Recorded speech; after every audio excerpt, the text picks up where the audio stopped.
Hola a todos a un nuevo episodio de Impulsos Positivos. Hoy con las conversaciones del confinamiento hablamos con expertos de diferentes materias y hoy empezamos con Tony Corredera, director de Crecimiento Positivo, y vamos a hablar de cómo empeorar en esta situación. A ver, ¿cómo empeorar? Sí, has escuchado bien, porque resulta que eso es una técnica psicológica muy útil para no empeorar nuestra salud mental en ese estado de alarma que estamos viviendo. Ok, pues nada, Tony, muchas gracias por unirte aquí conmigo a Impulsos Positivos desde nuestras casitas, que es lo que se puede hacer y eso es lo que vamos a hacer con optimismo, intentando sacar lo mejor de esa situación. Y nada, tú también estás aquí en Madrid, y para todos los que no conoces a Tony, deciros que Tony es psicólogo general sanitario, también es experto en psicología positiva y tiene un máster en comunicación y problem solving estratégico, que es algo que me interesa mucho porque creo que es una rama de la psicología que nos puede aportar algunas cosas muy específicas Mm, a esta situación que estamos viviendo. mm. Así que, Tony, tú trabajas mucho con esos diferentes enfoques Sí, y cuéntame un poco cómo ves la situación actual, aquí ya, sabiendo que vamos a estar aquí en nuestras casas tiempo. bueno, a ver, es todo un desafío para todos nosotros. Estar en casa tantos días, no estamos muy acostumbrados a estar tanto tiempo. No sabemos muy bien tampoco cuánto tiempo más va a ser. Como mínimo, ayer ya nos notificaron desde el gobierno que al menos otros 15 días estaremos en estado de alarma y la recomendación, por tanto, será estar otros 15 días en casa. Y para algunas personas ya estaba siendo bastante duro, así que esta noticia debe haber sido complicada, ¿no? Para todos, en definitiva. Mm. Creo que estamos ante una oportunidad también para cambiar algunas cosas, para reflexionar y para darnos cuenta de cómo estábamos haciendo determinadas cosas con nuestras vidas y empezar a plantearnos a lo mejor Mm. pues algunos cambios, ¿no? Empezar a implementarlos ahora que vamos a estar en casa y que tenemos un poco más de tiempo para orientarnos hacia ahí. Mm. Sí, yo creo que es lo interesante, ¿no? Que pensábamos que íbamos a tener mucho tiempo de estar en casa, pero luego te encuentras con que estar en casa ya de por sí viene con muchas más tareas. Sí, sí, desde luego. Ya no es solamente tener que estar aquí o que tengas una buena conexión a internet y puedas disfrutar de tu serie favorita o de, por ejemplo, esta entrevista, ¿no? Este encuentro entre tú y yo, Mm. sino darnos cuenta de que el desafío va mucho más allá, que nos falta a lo mejor un poco de tiempo a solas. Algunas personas estamos echando de menos, ¿no? El tener un Mm. momento para reflexionar porque no lo estamos teniendo, o al contrario, que las personas que se hayan quedado en casa ellas solas echarán muchísimo más de menos el contacto social. Entonces es un conflicto cuanto menos paradójico el que nos supone, porque aunque tú quieras entretenerte con todas las tareas del mundo que se te ocurran, esas tareas se acaban, esas tareas se agotan y después decimos, bueno, ¿y ahora qué hago con el resto del tiempo? ¿No? Y ese resto del tiempo es, bueno, una oportunidad en principio para descubrir cosas nuevas acerca de nosotros y acerca de cómo llevar nuestras vidas. Sí, mira, eso es un tema que me parece fascinante, ¿no? Lo que nos enseña también ese momento sobre nosotros, sobre cada uno Eso es. y cómo nos relacionamos ¿no? Con ese estar en casa. Sí, es importante. Una de las cosas así curiosas que me han relatado en mi entorno recientemente es una anécdota un poco curiosa. Me gustó porque alguien comentó en uno de los grupos en los que participo, oye, pues estos días que estoy más tiempo con mi mujer, me he dado cuenta de que es muy simpática. Oye, Sí, sí. de repente ¡ay, qué descubrimiento! Mi mujer es muy simpática. Entonces es divertido y encontrarte con este tipo de anécdotas porque forman parte de ese descubrimiento, ¿no? No nos paramos lo suficiente en nuestro día a día hasta hace un par de semanas a pensar en cómo estamos viviendo nuestras vidas, en qué pensamos acerca de las cosas, en cómo son nuestras relaciones. Y ahora que estamos confinados en casa, no nos queda más remedio a la mayoría que nos hemos quedado aquí en nuestras casas que pensar sobre estas cosas. Y como digo, Sí. es algo que en lugar de sufrirlo lo podríamos ver como una oportunidad para decidir hacer cambios, pero también para apreciar las cosas que forman parte de nuestra vida y que realmente nos gustan. Sí, yo creo que sobre todo, viéndolo así, que estamos todavía en casa con nuestra familia, que ya es algo que para cada vez menos familias es la realidad, porque Así claro, es. el número de infectados, el número de familias que tiene ya directamente a alguien que a lo mejor está o enfermo, que se tiene que aislar aún más o que está incluso Sí, ingresado. Y yo creo que eso marca también un cambio, ¿no? Porque al sí, principio yo lo he notado mucho, menos las primeras semanas es como muy de, como este egocentrismo, ¿no? ¿Cómo voy a yo, ¿no? sí, eso Poder es. con esa situación y de repente es como, Dios mío, pero en el momento que empiezan empieza a escuchar compañeros, Mm, padres, de amigos, ¿no? Que están afectados, es como, wow. sí, sí, yo, esa forma de pensar indirecta, ¿no? Me resulta también curiosa, porque como dices tú, los primeros días uno piensa en su propia situación, qué va a pasar con mi trabajo, cómo voy a llevar el confinamiento, cómo voy a afrontar las noticias negativas que no paran de aparecer, número de infectados, número de fallecidos. Eh, pero lo vemos como un número, Eva. Es un número que aparece en televisión. Y Sí. poco a poco el hecho de que la curva, la famosa curva siga creciendo, eh, más tarde o más temprano nos toca conocer a alguien que forma parte de esos números. Y en cuanto se convierte en una persona real, Sí. uno empieza a notar una reacción emocional diferente a esto mismo. Mm, Personas famosas que han sido contagiadas, políticos, deportistas de élite, de repente lo vemos como, este no es un número, es una persona que a mí me suena de algo, o directamente es un familiar o es un amigo, y de repente nos preocupamos mucho porque obviamente es una situación de incertidumbre y pierdes el contacto con esa persona mm, prácticamente por completo mm. y no sabes muy bien qué va a pasar. Esto nos inunda inevitablemente de miedo al qué pasará. Y ese miedo indudablemente también tenemos que convivir con él y que aprender a afrontarlo. No digo que es un miedo nuevo, pero lo estamos viviendo desde una perspectiva completamente nueva. Y tú como psicólogo, ¿qué pautas darías a las personas? ¿Qué recomendarías para gestionar esa ansiedad, ¿no? Que va subiendo, esa preocupación? Vale, yo creo que aquí hay que distinguir dos claves diferentes. Yo creo que las rutinas son muy importantes. Ese es el punto número uno. Entonces, de cara a afrontar esta preocupación o las diferentes reacciones a la preocupación que pueden pasar por el miedo o por la ansiedad, lo primero que habría que discriminar adecuadamente es si se trata de un miedo, de una preocupación o de una ansiedad cuya frecuencia, la cantidad de tiempo que paso pensando en esto, la duración de esos episodios y la intensidad de esos episodios es muy alta, es muy baja, es regular, pues yo aquí escalaría de 0 a 10, Mm, siendo 0 ninguna, siendo 10 la máxima posible. Y en función de donde estemos, haría unas cosas u otras. Si estamos entre el 0 y el 4, es decir, una intensidad, una frecuencia y una duración bajas, lo que intentaría es llevar a cabo una serie de rutinas en el día a día. Por ejemplo, levantarnos más o menos a la misma hora siempre, eh, llevar la rutina habitual que hacíamos en nuestro día a día antes, yo que sé, asearnos, desayunar, vestirnos con ropa de calle aunque no vayamos a salir, eh, sí. hacer algo de ejercicio, lo que podamos en casa, movernos, caminar por la casa, montarnos un circuito si queremos, si tenemos una bici, subir a la bici, si tenemos pesas, hacer pesas, lo que sea para mover el cuerpo, porque el cuerpo necesita ese movimiento. Hay un montón de tutoriales en internet para hacer ejercicio con todas las edades, se puede Mm, practicar con juegos con niños, se puede hacer con profesionales. Salía, por ejemplo, el ciclista Alberto Contador en una clase de spinning el otro día en el telediario, entonces creo que hay muchas opciones.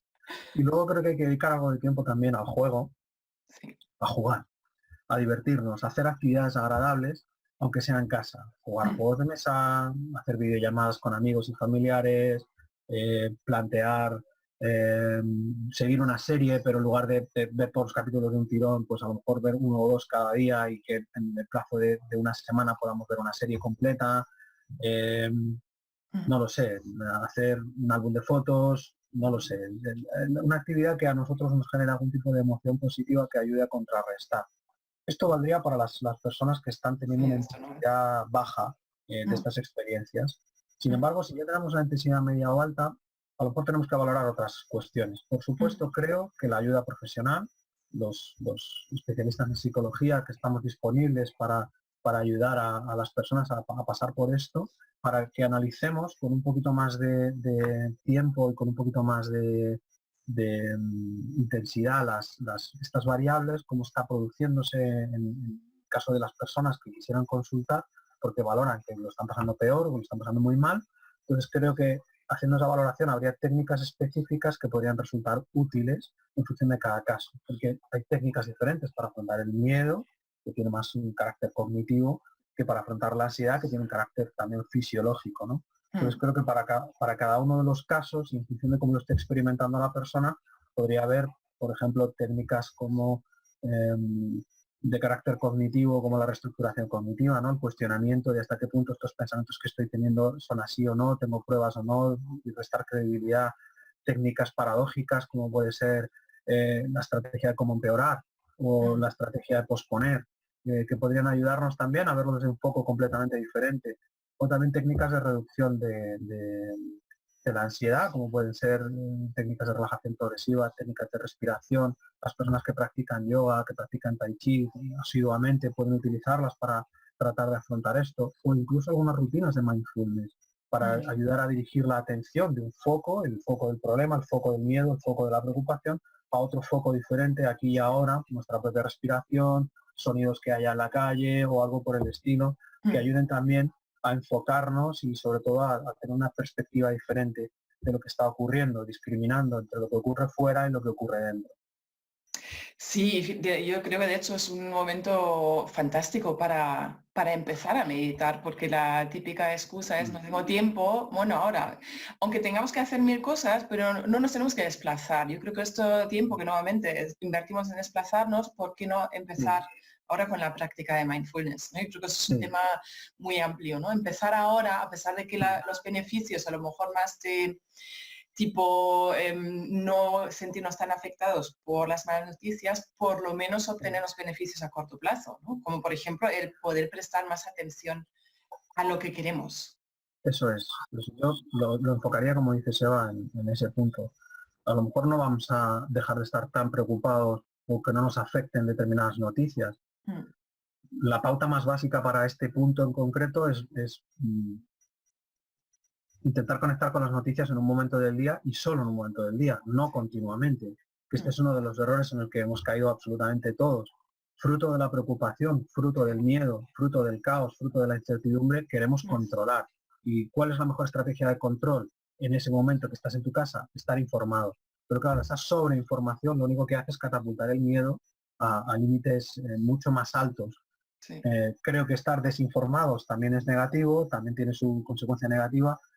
La mejor idea que yo estoy recomendando desde que empezó todo esto, antes del confinamiento, cuando empezaban las noticias y había mucha gente que ya empezaba a tener miedo y estaba preocupada, yo les recomendaba, vale, ok, ve el telediario una vez al día o consulta las noticias en internet una vez al día, Mm, en un tiempo concreto, y no lo hagas más el resto del día.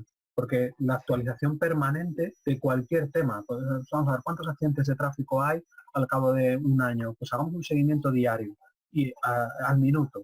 Lo más probable es que de repente nos entrara pánico a conducir porque veríamos que la incidencia es muy alta. No lo sé, lo estoy inventando, ¿no? Pero sí, sí, sí. este ejemplo para hacer un poco la comparación con lo que han sido las primeras semanas. Ahora esto se incrementa porque estamos encerrados en casa y la Mm, sensación al salir, cuando te toca a lo mejor ir a hacer la compra cada 4 o 5 días o una vez a la semana, es una sensación extrañísima al pisar la calle. Porque sí. tú no ves en la calle el problema, es un problema invisible, Mm, pero estás con desconfianza, mm, vas con prisas, ¿no? He escuchado amigos y amigas que dijo, es que fui a tirar la basura y iba corriendo. Y no había nadie en la calle, pero iba corriendo. Y yo, ¿pero por qué? No lo sé, pero iba corriendo, tenía miedo. Entonces sí, es una reacción curiosa sí. eh, que forma parte de toda la experiencia que estamos teniendo, que es compartida, Mm, aunque la estemos viviendo de una manera muy particular, cada uno en su casa, cada uno en su cabeza, ¿no? Pero es verdad que es una experiencia compartida y que tenemos que intentar aprender unos de otros, como están haciendo. Y la verdad, no, por vincular un poco con mi experiencia aquí, el tema de las noticias, que normalmente no leo las noticias, no tengo ningún hábito formado de noticias. Entonces, mi primera reacción fue, bueno, por la mañana, por la noche, no, error. En cualquier momento del día, que justo cuando te has levantado Sí, o justo cuando te vas a la cama, es como no son los mejores momentos, que a lo para mejor nada. son sencillos para recordar, no, ¿sabes? Pero claro, yo noté como al principio se metía en todos los momentos del día, luego pues eligiendo esos momentos y luego decir, no, el momento es después de comer, ¿no? Porque de hecho la información que consulto es la misma, ¿no? Porque yo Claro. consulto solamente una fuente que agrega los datos a final del día. Pues vale. Y luego, sí, esa sensación rara de salir a la calle. Es el salir y a mí algo que me gustaría que observáramos todos en esos momentos de activación o ansiedad o miedo, lo que sean, Mm, porque creo que es también curioso el saber qué es lo que me activa. Y descubrir, ¿no? Porque para alguna persona puede ser el momento antes de salir a la compra por miedo a anticipar de encontrarse en el súper vacío. O cuando suena el teléfono, ¿qué me van a contar? O en el momento de ver las noticias y escuchar frases como lo peor está todavía por venir. sí, Que cada uno que sepamos cuál es ese desencadenante más que nos produce más vulnerabilidad. Y sí. luego protegernos en Mm. este sentido. Sí, yo creo que es importante. Se basa todo esto que dices en una reflexión orientada a un objetivo concreto. La preocupación tiene que ver más con una tendencia a dejar que el pensamiento fluya por donde le parezca oportuno. Entonces se crea una alarma y esa alarma conecta con múltiples preocupaciones, con múltiples temas. Lo Mm. que tú estás proponiendo es una reflexión dirigida a un objetivo específico. Creo que es una buena forma de enfocarnos hacia esta cuestión. ¿Qué es lo que me está generando en este momento miedo o en este momento ansiedad? ¿En qué estoy pensando en este momento concreto que me está generando esta reacción?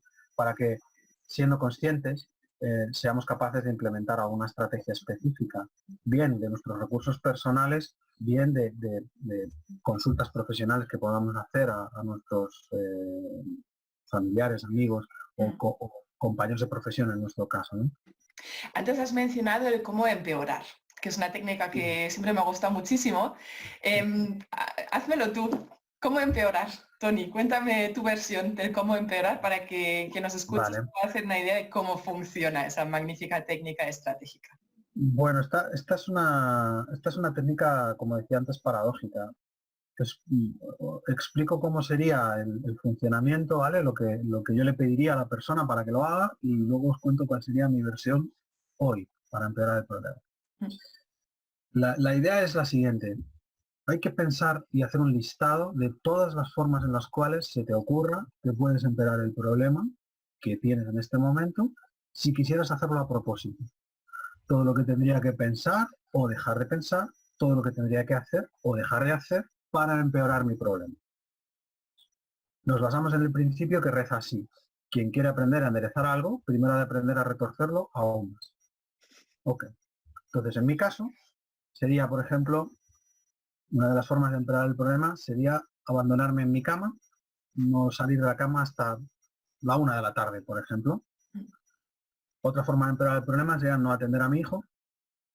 Otra forma de empeorar el problema para mí sería ver las noticias continuamente.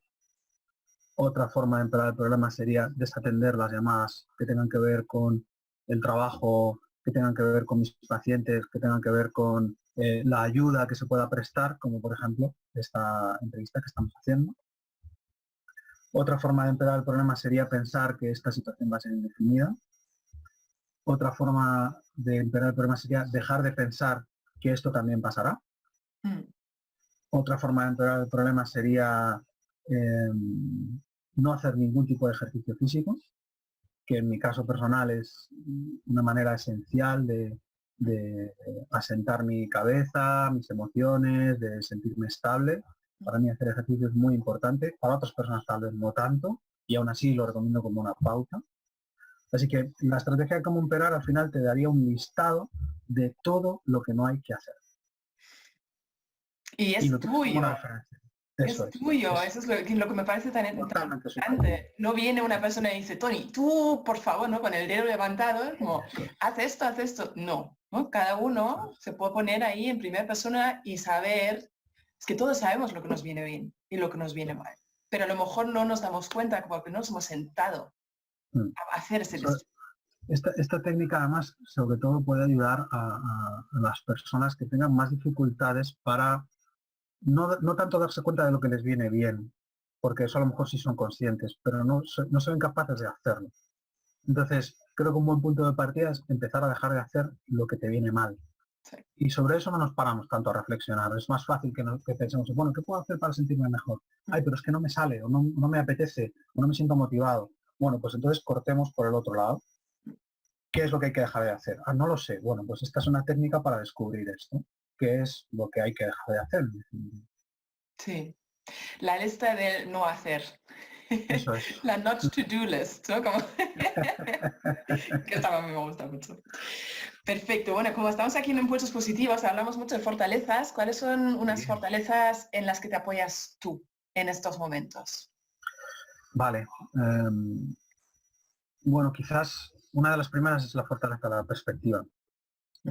Siempre he considerado, en los primeros momentos en los que el cuestionario de Pensilvania se puso en marcha, las veces que lo he hecho, la perspectiva ha aparecido siempre entre las primeras fortalezas en mi caso, está muy presente en mí y siempre es una herramienta muy útil.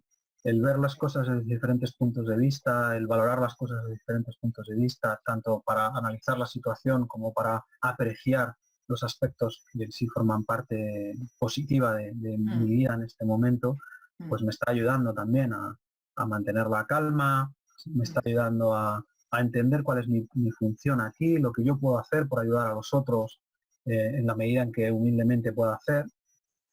Y junto con la perspectiva creo que hay que trabajar mucho el optimismo desde la perspectiva de los estilos atributivos, desarrollar un estilo atributivo que te permita tener una cierta percepción, una mínima percepción de control en esta situación, porque lo contrario es lo que está abundando ahora mismo, una sensación de descontrol. Bueno, pues cultivando esos estilos atributivos que te permitan un poco de optimismo, creo que pueden ayudar, a mí me está ayudando personalmente mucho.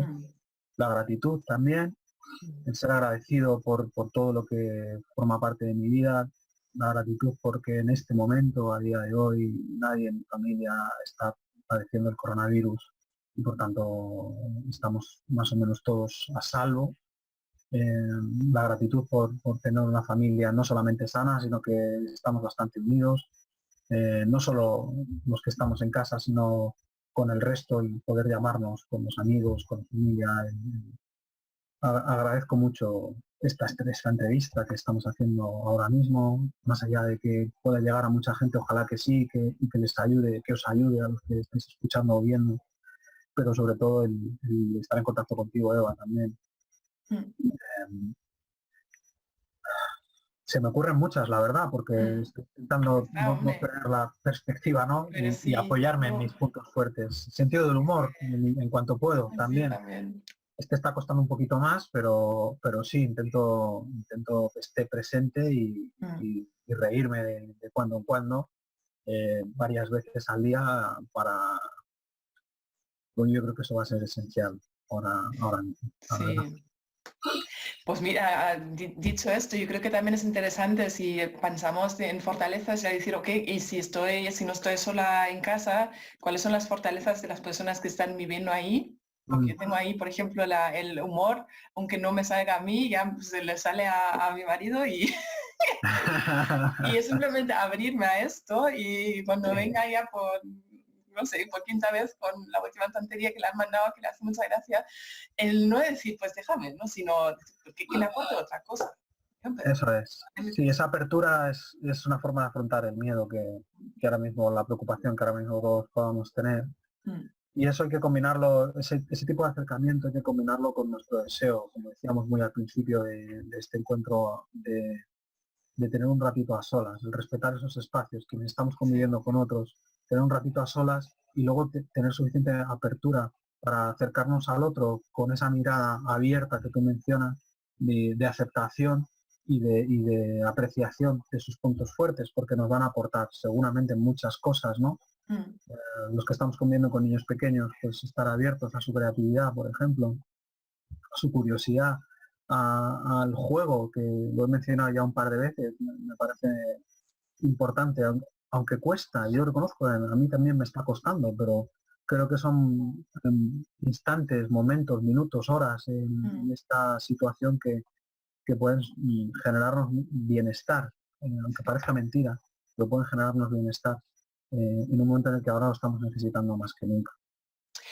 Vamos a, antes de que se me olvide mencionar el colectivo de los sanitarios, los profesionales sanitarios. Muy importante.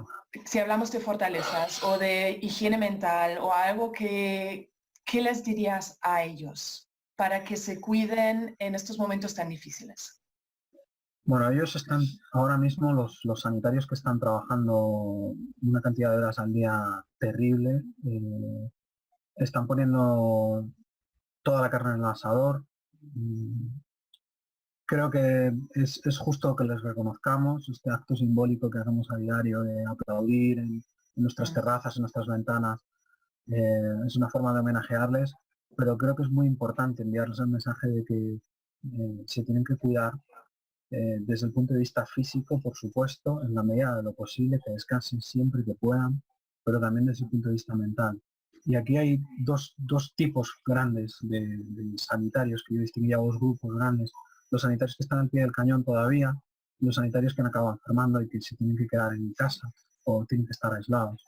Para los primeros les pediría que se cuiden muchísimo, que se apoyen muchísimo, que expresen muchísimo lo que sienten, que lloren si lo necesitan, que pidan ayuda, que ahora mismo puede ser absolutamente necesaria porque os necesitamos. Es así, os necesitamos y os necesitamos lo mejor posible. Sé que es muy duro, me encantaría ser uno de vosotros y estar allí echando una mano en la primera fila, pero lamentablemente no puedo. Lo que sí puedo es escucharte, lo que sí puedo es atenderte, lo que sí puedo es intentar ayudarte a llevar esto lo mejor posible. Eso sí puedo hacerlo. Y los que se han tenido que quedar en casa, pues sobre esto estoy reflexionando bastante.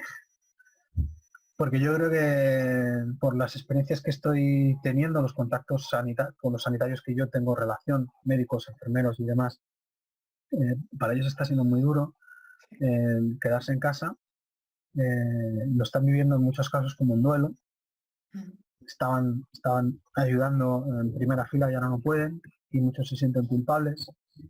Muchos tienen pensamientos debería, pensamientos easy, y ese tipo de pensamiento, ese tipo de emoción, de sentimiento, si bien es inevitable que la puedan experimentar, es normal que la experimenten, han de bajar mucho la frecuencia en la que conecten con ello o desarrollar estrategias que les permitan salvaguardarse, expresar lo que sienten de una forma un poquito más sana, llorar, permitírselo y, por supuesto, intentar no arrastrar ese sentimiento de culpabilidad porque nada de esto que está pasando es culpa suya.